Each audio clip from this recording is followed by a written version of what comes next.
thought he knew everything about her, 40 years of marriage, and not once did he question her past. But one forgotten letter, tucked away in the lining of her old purse, shattered everything.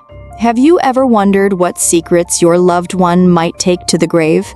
Richard Allen was 72 years old, a retired high school principal, respected in his community, the kind of man who always paid his bills on time and never forgot an anniversary. He had lived a quiet, ordinary life in the same brick house in suburban Ohio for over 4 decades, with his wife, Margaret. Margaret was 69, warm, gentle, with the kind of laugh that could soften any argument. She baked pies for the church fundraisers, called their 3 kids every Sunday, and still kept the same perfume she wore on their wedding day.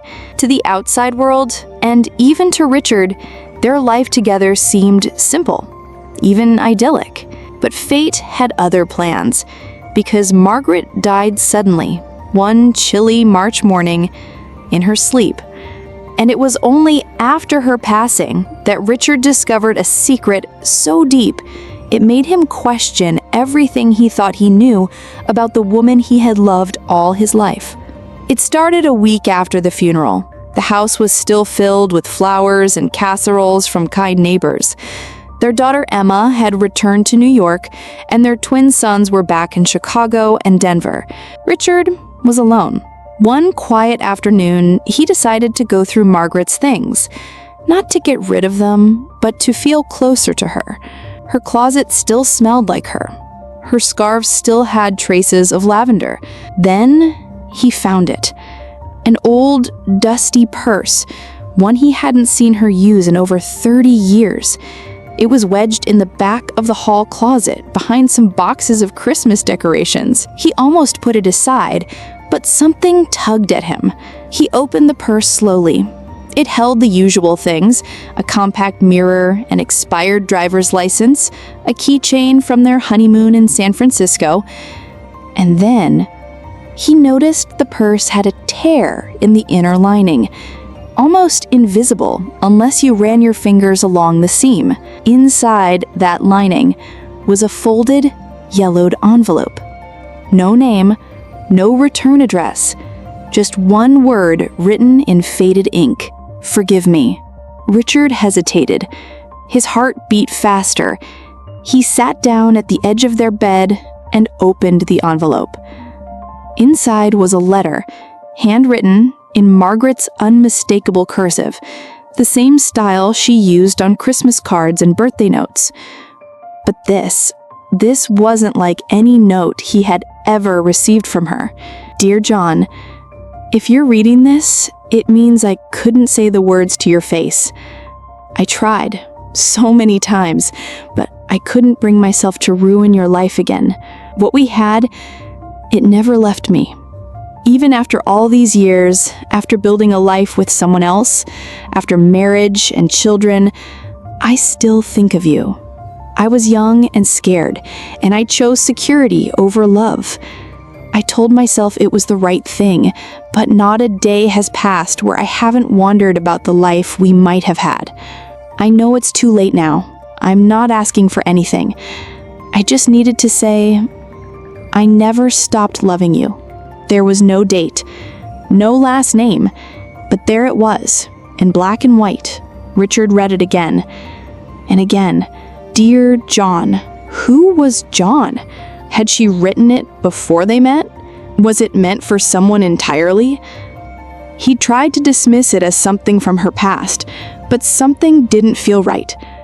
The tone, the emotion, it felt recent. He remembered her strange behavior 6 months ago.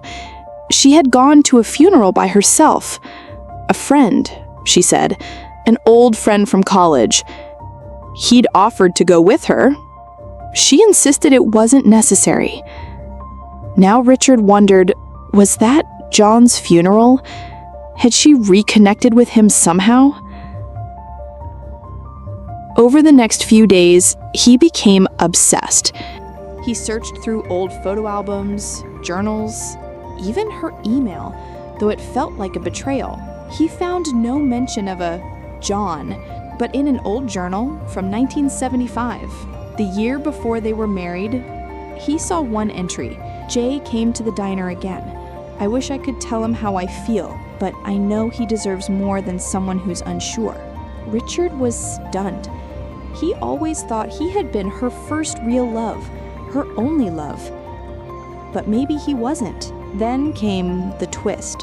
One afternoon, while clearing out the garage, Richard found an old shoebox inside a locked cabinet. The key was still taped to the underside of a shelf. He opened the box. It was filled with old letters, clippings, and photos. One photo stood out. A young Margaret, maybe 22, laughing beside a man at the beach. The man wasn't Richard. On the back of the photo, in her handwriting, John, Cape Cod, summer of '74. There were more letters, dozens, all signed G, and the last one, dated just a year before her death, said, I saw you across the church. You looked happy. I didn't approach. I never wanted to ruin what you had, but I'll carry you with me always. Richard sat in silence for hours. The woman he'd built a life with, raised children with, shared every birthday and burden with, had spent decades quietly loving someone else. It wasn't an affair. It was something more haunting, a love that never truly ended, even though the relationship did. Richard didn't know how to feel. He wasn't angry. He wasn't jealous. He was heartbroken, not because Margaret had loved someone else, but because she had carried the weight of that love alone. She had chosen him, lived beside him, laughed, cried, and grown old with him, but a part of her had always been somewhere else. And in that moment, Richard understood something he never had before.